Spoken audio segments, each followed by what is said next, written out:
Hey up, Shaggers. I recently just saw Hellraiser, the remake, and it's fucking. I think it's phenomenal, and let me explain why. I am a huge fan of the original. The first two, let's say the first two, they're basically like Halloween 1 and 2, the original. It's one big movie.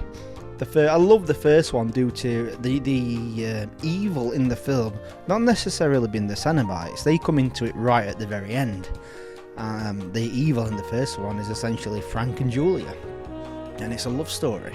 They kill for each other, and Julia wants to bring Frank back to life, and they find the box and whatnot, and the Cenobites come back. And I like that in the first and second one that the Cenobites aren't the centre of the movie. They're on the front covers, and that's just for a selling point.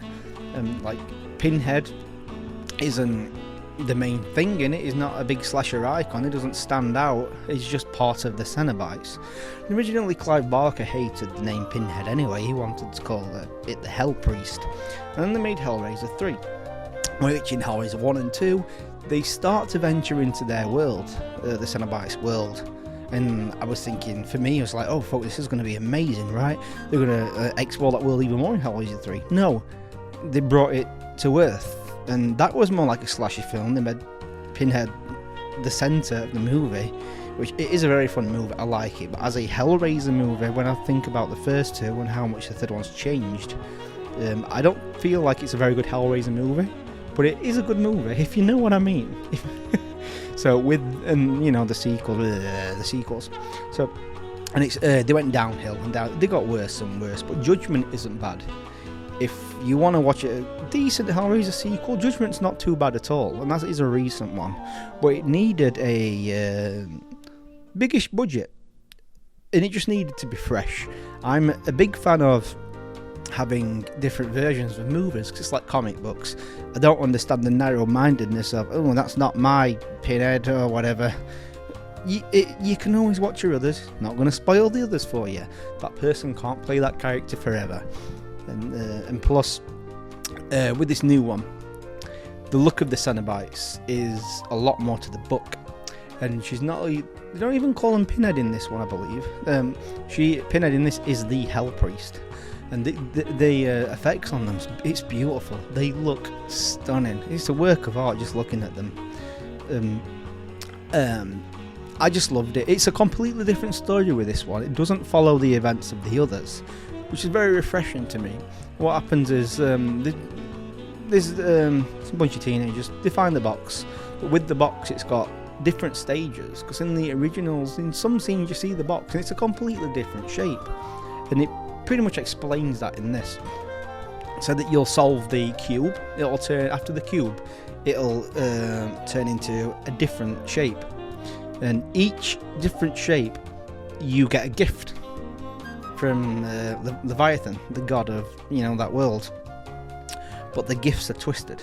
There's this gentleman, it's a bit like Chenard from part 2. He wants to solve the puzzle box, but he gets other people to solve it for him, so he doesn't get ripped apart.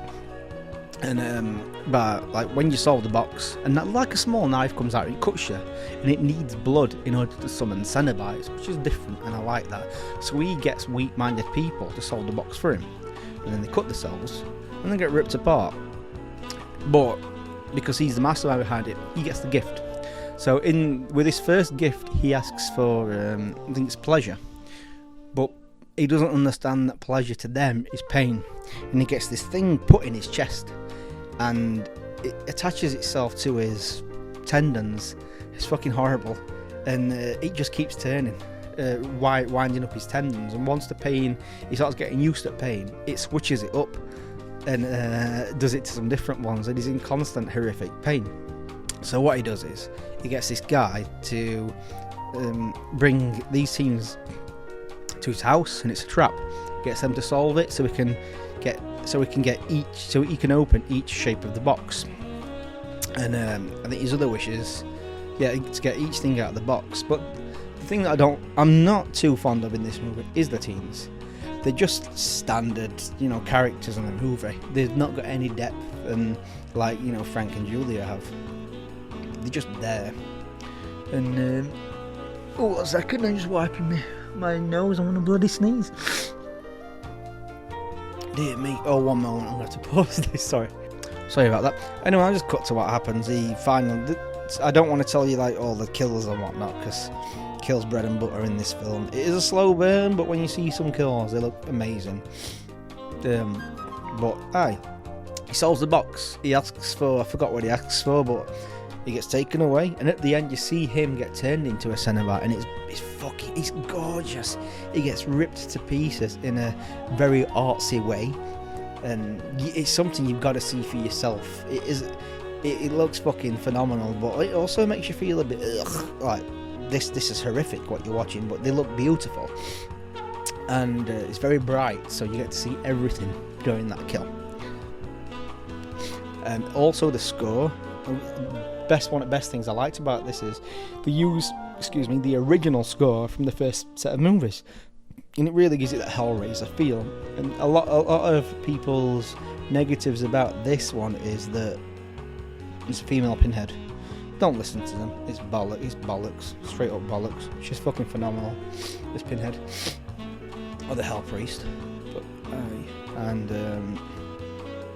oh yeah, Chatterer is back, and he's different. I think he's almost 7 feet tall in this, or 6.5 foot, and he's got a different design to him. And what it is with these Cenobites, they don't have the leather, clothes that they have on in the original. Everything is just skin.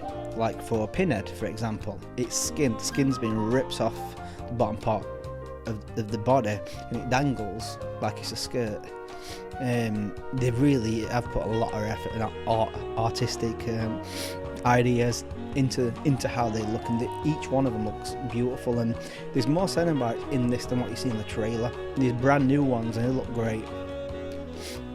Anyway, I'm sorry about how fast this was and not so in depth. I'm currently on vacation with my dad, so and I just wanted to put something out for you because you're kind enough to help support the channel, so I want to give you things right back, and when I get back off vacation you'll get a lot more. Anyway, I love you all. Have a great spooky season. City.